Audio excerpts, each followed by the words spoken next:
या अगर आपके पास कोई प्रॉफिटेबल स्ट्रेटजी भी है तो इसका मतलब ये नहीं कि आप प्रॉफिटेबल बन जाइएगा। किसका लॉस हो रहा है भाई? वो जिसका लॉस हो रहा है वो मूर्ख है। ऐसा लगेगा कि वो एक दिन 3200 का लॉस ले लिया, उसको 5 पॉइंट का एसएल लेना चाहिए तो वो 5 पॉइंट का प्रॉफिट ले रहा है। और नए नए में सभी लोग ऐसा ही करते हैं, मैं भी ऐसा ही करता था। हेलो दोस्तों, कैसे आप लोग? जय श्री राम। आज की इस वीडियो में हम सीखेंगे कि रिस्क मैनेजमेंट क्या होता है, एक प्रॉफिटेबल ट्रेडर का रिस्क मैनेजमेंट कैसा होता है, वो अपने ट्रेड में 1:2 को फॉलो करता है या 1:3 को फॉलो करता है। ये सारा चीज सीखेंगे और कैसे आप डिसाइड करिएगा कि जो मैं ट्रेड लिया हूँ इसमें मुझे कितना प्रॉफिट बुक करना है। ये वीडियो बता रहा हूँ, ये रिस्क मैनेजमेंट के ऊपर एक ऐसा वीडियो है जो कि यूट्यूब पर आपको पहले कहीं नहीं मिलेगा। क्यों? मैं अपना रिस्क मैनेजमेंट आपको बताऊंगा कि मैं कैसे एक ट्रेड लेने से पहले अपना रिस्क देखता हूं, क्या मेरा एक दिन पहले रिस्क मैनेजमेंट होता है, मतलब पूरे ट्रेड का मैं कैसे मैनेजमेंट करता हूं, वो सारा चीज आपको इस वीडियो में पता चलेगा। और मैं बता रहा हूं ये बहुत ही इंपॉर्टेंट वीडियो है। अगर आपको सभी चीज का ट्रेडिंग में नॉलेज है लेकिन इस चीज का नॉलेज नहीं है तो आप प्रॉफिटेबल नहीं बन पाइएगा।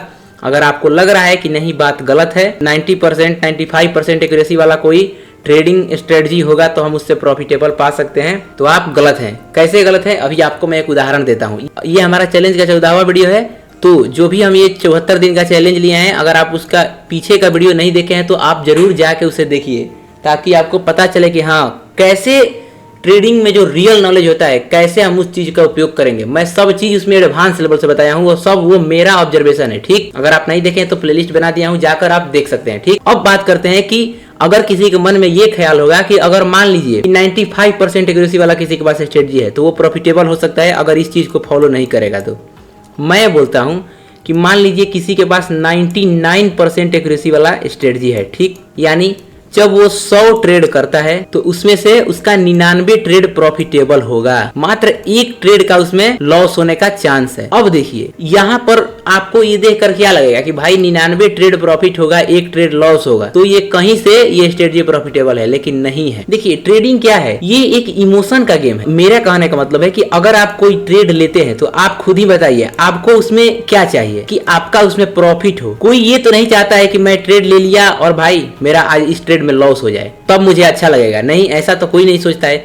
सभी सोचते हैं ट्रेड लेने के बाद या ट्रेड से पहले कि आज मैं जब ट्रेड करूं तो मार्केट में हमारा प्रॉफिट हो। तो अब यही सेम सिनेरियो इस स्ट्रेटजी पर लगा के देखते हैं कि अगर किसी के पास 99% एक्यूरेसी वाला सेटअप है तो वो क्या करेगा, 99 ट्रेड कर लिया, अब उसका मान लीजिए 100वां ट्रेड हो रहा है। अब जब इतना प्रॉफिट करते हुए आ रहा है तो वो क्या सोचेगा कि चलो भाई यहाँ पर क्या होगा, ट्रेड अभी मेरा लॉस में जा रहा है, कोई बात नहीं, अभी क्या होगा तुरंत प्रॉफिट में आ जाएगा क्योंकि मेरा स्ट्रेटजी तो 99% है। ये जो मैं आपको उदाहरण दिखाया इसमें क्या है कि 99 ट्रेड प्रॉफिट होगा अगर 100 ट्रेड करेगा। तो अब ये पता नहीं होता स्ट्रेटजी में कि 99 ट्रेड कहां पर पूरा हुआ और कहां पर हमारा 100वां ट्रेड बनने वाला है। तो हम ये ले रहे हैं कि मान लीजिए वो पीछे से प्रॉफिट करते हुए आ रहा है, मान लीजिए किसी का स्ट्रेटजी 60% है तो वो तो ऐसा तो नहीं गिनता है कि 100 ट्रेड गिन लिया उसके बाद 60 प्रॉफिट करेगा और 40 लॉस करेगा, ऐसे थोड़ी होता है। 60% के मतलब 1 से 100 के बीच कोई 60 ट्रेड, वो 60 72वां ट्रेड भी हो सकता है, वो 60 81वां ट्रेड भी हो सकता है, वो 60 5वां ट्रेड भी हो सकता है। कोई 60 ट्रेड आपका प्रॉफिट में होगा अगर उस पर ट्रेड करेगा तो, और कोई 40 ट्रेड आपका लॉस होगा। तो मान लेते हैं कि जो अभी ये ट्रेडिंग कर रहा है उसमें इसका लॉस चल रहा है। ठीक, अब ये पूरा कॉन्फिडेंस में है कि मेरा तो 99% एक्यूरेसी वाला स्ट्रेटजी है। अब वहां पर करेगा क्या कि ये एसएल नहीं लगाएगा। क्यों? क्योंकि जब आप कॉन्फिडेंस और ओवर कॉन्फिडेंस में थोड़ा अंतर होता है। जहां आप ट्रेडिंग में थोड़ा सा भी मार्केट से बदला लेने का कोशिश किए, जरा सा भी आपके मन में आया कि मैं आज मार्केट को दबा दूंगा, उसी दिन आपका कैपिटल खाली हो सकता है अगर आप सतर्क नहीं हुए। क्या होगा उसके साथ, वो यहाँ पर एसएल उसका जा रहा है, उसके पता नहीं चलेगा, वो लॉस में चल रहा है, उससे ये कॉन्फिडेंस है कि ये ट्रेड प्रॉफिट में आ जाएगा, वो एकदम कॉन्फिडेंस में है। ऐसे ही कॉन्फिडेंस करते करते क्या हुआ, उसका लॉस हो जाएगा बहुत बड़ा, और जब वो बड़ा लॉस होगा तो उसका साइकोलॉजी जाएगा हिल, और वो जो इतना 99 ट्रेड में प्रॉफिट किया था वो सारा इस ट्रेड में गोल कर देगा। क्यों? क्योंकि यहाँ पर इमोशन जुड़ जाएगा कि नहीं भाई मैं लॉस ले लूंगा ही नहीं, मेरा एकदम स्ट्रेटजी 99% एक्यूरेसी है, मैं प्रॉफिट ही करूंगा। ठीक है, तो ये मैं आपको क्यों सुना रहा था, ताकि आपको पता चले कि अगर आपके पास कोई प्रॉफिटेबल स्ट्रेटजी भी है तो इसका मतलब ये नहीं कि आप प्रॉफिटेबल बन जाइएगा। अगर आप वहां पर इमोशन और स्टॉप लॉस का यूज नहीं करेंगे, आपका लॉस होना ही होना है, क्योंकि किसी को पता नहीं कि कौन सा ट्रेड हमारा प्रॉफिट होने वाला है और कौन सा ट्रेड में हमारा लॉस होने वाला है। क्यों? क्योंकि अगर ऐसा पता चल जाए सबको तो क्या होगा, सभी लोग केवल ये वाला ट्रेड करेंगे, ये कोई नहीं करेगा। ठीक है, तो इसीलिए बता रहा हूँ कि रिस्क मैनेजमेंट बहुत जरूरी है। अभी मैं आपको एक और अभी सुनाता हूँ कहानी, अभी का एकदम, ये कुछ दिन पहले मेरे साथ हुआ था कि मैं अपने एक जैसे, सबसे पहले अगर आप ट्रेडिंग करते हैं या जानते हैं तो मैं भी आपको ये नहीं बोल रहा हूँ कि आप ट्रेडिंग करिए आपका प्रॉफिट होगा, और ना आप किसी को बोलिए कि आप ट्रेडिंग में आइए आपका प्रॉफिट होगा, आप पैसा कमा लीजिएगा। क्यों? क्योंकि अगर आप ऐसा करेंगे तो उस आदमी का अगर डिसिप्लिन पे कंट्रोल नहीं होगा, इमोशन पे कंट्रोल नहीं होगा, तो वो करेगा लॉस, और पूरा का पूरा दोष किसे देगा? आपको देगा। क्यों? आप ही बताए थे उसको ट्रेडिंग में, उसको ये नहीं पड़ेगा कि गलती वो कर रहा है, लेकिन आपको दोष देगा, अपने पे गलती नहीं लेगा। ठीक, इसीलिए मैं आपको सिखा रहा हूँ, इसका मतलब ये नहीं कि आपको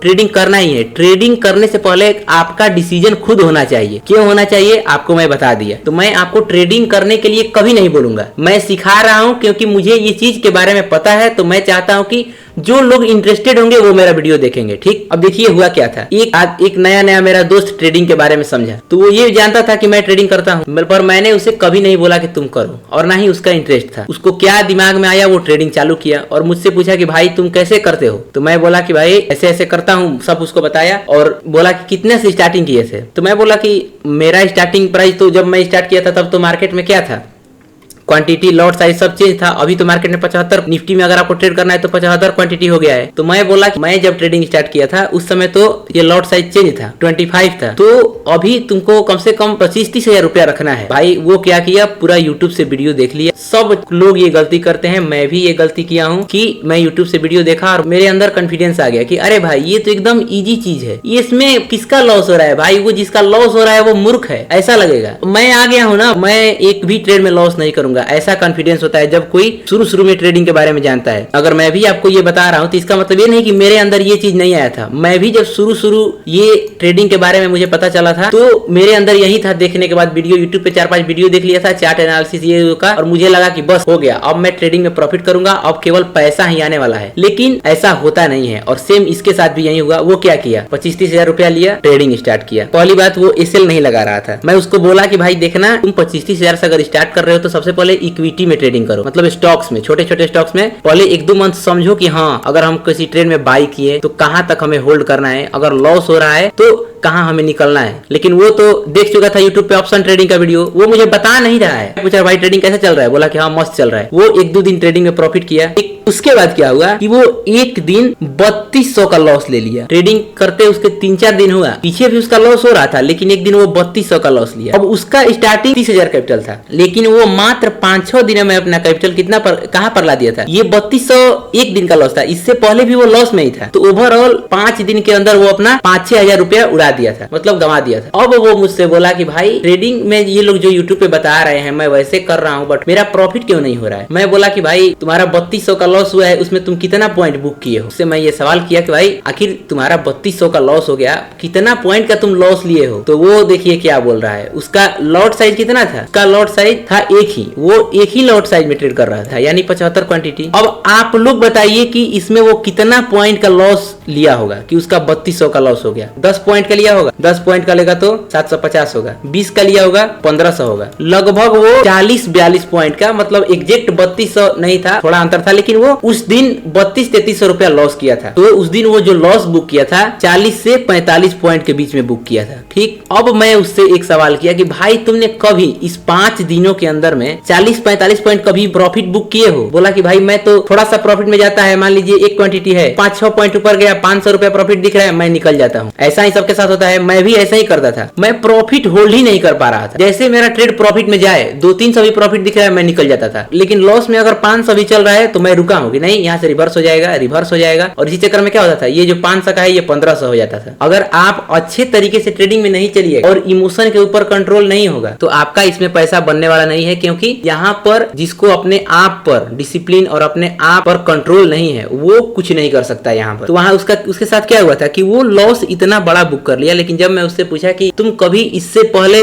इतना पॉइंट प्रॉफिट में बुक किए हो, तो बोला कि नहीं भाई। मैं बोला कि यही गलती है, यही वो उल्टा रिस्क मैनेजमेंट फॉलो कर रहा है। उसको 5 पॉइंट का एसएल लेना चाहिए तो वो 5 पॉइंट का प्रॉफिट ले रहा है, और नए नए में सभी लोग ऐसा ही करते हैं। मैं भी ऐसा ही करता था। से आपको क्या समझ में आया है पूरा सुनने के बाद, कि हमें ट्रेडिंग में जितना हो सके लॉस कम लेना है। बट अब सवाल ये आता है कि लॉस ले कितना। अब आपको मिलेंगे यूट्यूब पे जितने भी लोग हैं वो बोलेंगे कि आपको अपना लॉस 10-20 पॉइंट के अंदर रखना है, ठीक, ये सही बोल रहे हैं सब लोग। लेकिन कुछ ऐसे मिलेंगे कि बोलेंगे कि आपको अपना लॉस ट्रेड के अकॉर्डिंग देखना होता है कि यहाँ पर मेरा कितना 10 पॉइंट का बन रहा है, और ऊपर अगर 40 पॉइंट मिल रहा है तो हम लेंगे, अगर यहाँ पर 20 पॉइंट बन रहा है और ऊपर 100 पॉइंट मिल सकता है तो यहाँ पर ट्रेड लेंगे। तो ये अप्रोच गलत है। आपका ट्रेडिंग में लॉस फिक्स होना चाहिए एकदम स्टार्टिंग से। अगर आप निफ्टी में ट्रेड करते हैं, मेरा पूछिएगा तो मैं निफ्टी में कभी 10 पॉइंट से ज्यादा लॉस नहीं लेता। क्यों? क्योंकि मैं 10 पॉइंट का लॉस ले रहा हूं अगर एक लॉट पे, तो मेरा केवल लॉस होगा 750 रुपया, ब्रोकरिंग चार्ज अलग। तो मेरा मैक्सिमम, अभी जब से मेरा ये पूरा रूटीन सेट हुआ है कि मैं रिस्क मैनेजमेंट के ऊपर काम कर रहा हूं, उसके बाद से मैं 10 पॉइंट का ट्रेड में ऐसे लेता ही नहीं हूं। क्यों? क्योंकि ये मेरा हाईएस्ट है। मैं हमेशा देखता हूं कि कहां पर मैं छोटे एसएल 5 पॉइंट 6 पॉइंट में एंट्री कर लूं, और वहां पर अगर मुझे प्रॉफिट मिलेगा तो मैं लूंगा, वरना नहीं लूंगा। अब बहुत सारे लोग बोलेंगे कि 5 पॉइंट निफ्टी में मूव नहीं करता। आप एक बार प्रीमियम का चार्ट खोल के देखिएगा तब ना। 5 पॉइंट के एसएल पर भी आपको मार्केट एंट्री देता है और 50 पॉइंट पे भी आपको एंट्री देता है। लेकिन आपको क्या लगता है, जब मार्केट में इतना बड़ा ग्रीन कैंडल बना तब एंट्री करना चाहिए, लेकिन इतना बड़ा कैंडल बना तो उसका प्रीमियम पे भी इतना बड़ा कैंडल बना होगा। तो अगर मान लीजिए ये कैंडल 50 पॉइंट का है और आप एटीएम में ट्रेड कर रहे हैं तो ये आपका 25 पॉइंट का प्रीमियम पे लगेगा। तो जब यहाँ पर ट्रेड करिएगा तो मात्र कैंडल लो का ही 25 पॉइंट का ऐसे लगेगा। और अगर कोई एक लॉट से ट्रेडिंग कर रहा है, और अगर कोई एक लॉट से ट्रेडिंग करके 25 पॉइंट का लॉस लेगा, तो समझ जाइए कि उसका ट्रेडिंग में कुछ नहीं होने वाला है। वो 2-3 दिन में अपना पैसा पूरा गवा देगा और भाग जाएगा।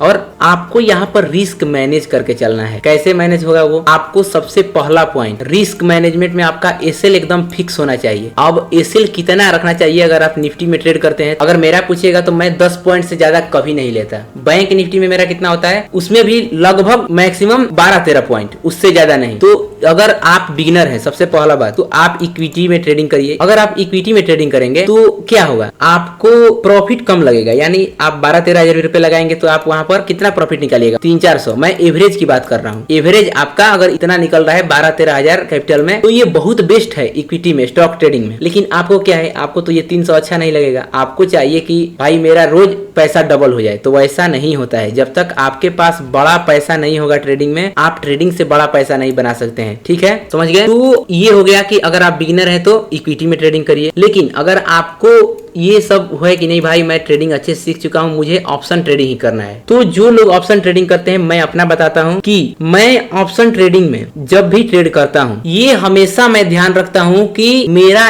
एक ट्रेड में 2-3% से नहीं ज्यादा जाना चाहिए। मेरा एक ट्रेड में जो एसएल है, उस ट्रेड में जो कैपिटल लग रहा है, मान लीजिए एक ट्रेड में मेरा कैपिटल कितना लगा, 10,000 लगा, ठीक। तो अब उस ट्रेड में मेरा लॉस कितना होना चाहिए, मैक्सिमम 200 रुपया या 250, बस 2-3% से ज्यादा लॉस नहीं होना चाहिए एक ट्रेड में। क्यों? क्योंकि अभी यहाँ पर 10,000 है। जब आपके पास पैसा ज्यादा हो जाएगा तो यही 10,000, मान लीजिए आप इसको 10 लाख कर दी, तो यहाँ पर क्या होगा, यहाँ पर 2-3% बदल जाएगा। तो जब आप शुरू से ही अपना एसएल कम देते हुए ट्रेडिंग का हैबिट बनाइएगा, तभी आप बड़े अमाउंट से ट्रेडिंग कर पाइएगा। नहीं तो जब बड़ा अमाउंट होगा उसे आप गवा दीजिएगा। ये वीडियो में मैं आपको क्या बताया कि आपको हमेशा एसएल कम रखना है, ठीक। और रिस्क मैनेजमेंट कोई भी हो, अगर आप एसएल कम लेकर चल रहे हैं तो आप 1:2 का भी अगर रिस्क मैनेजमेंट फॉलो करिएगा तो आप प्रॉफिटेबल हो जाइएगा, ठीक। तो रिस्क मैनेजमेंट का यही गेम था कि आपको हमेशा एसएल कम रखना है। कम क्यों रखना है मैं आपको समझा दिया, तो आपको समझ आ चुका होगा। अगर आपको चाहिए कि अगर किसी के पास 30,000 रुपया है तो उसे कितना पर ट्रेड में एसएल रखना है, पर ट्रेड में कितना प्रॉफिट रखना है, ऐसा रिस्क मैनेजमेंट का आपको मैं एक पूरा सेटअप दूं, तो आपको उसके लिए नीचे कमेंट करना पड़ेगा कि मैं उसके ऊपर वीडियो बना दूंगा, ठीक। और वीडियो को लाइक भी करिएगा ताकि इससे क्या हो, मुझे भी लगे कि हाँ भाई कोई देख रहा है तो उसे अच्छा लग रहा है, ठीक। चलिए मिलते हैं आपसे नेक्स्ट वीडियो में।